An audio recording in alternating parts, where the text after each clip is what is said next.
is Andy Matthews. I'm an architect and don't ride my bike enough.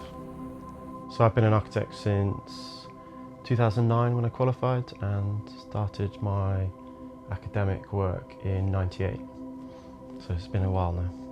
Bizarrely, I kind of knew it when I was age 7, which I'm led to believe is quite unusual, drawing my grandma's house.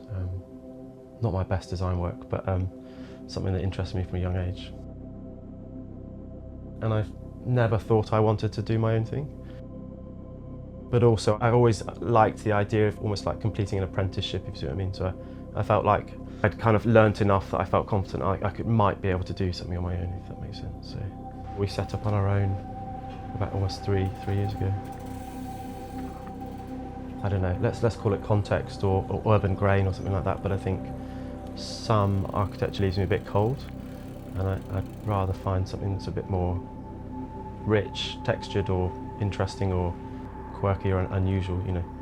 I think every building has a merit and a kind of an interest or some way of understanding the process that was made, but we talk about trying to solve the fundamentals of a space, so a plan, a layout, so that actually it's not dependent on the quality of finishes, as awful it is to say that, but you've fundamentally solved the problem or created joy within that plan that otherwise wasn't there, if you see what I mean.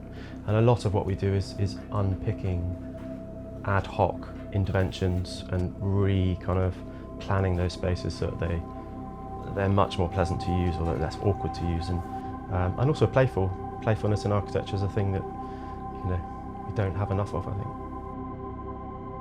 Architecture, it's, you know, hard work, long hours, you know, there's no problem with that, and I thrived and threw myself into that at the cost of some other things, but when we started up, the idea was to kind of slightly turn that on the head, really, and change that.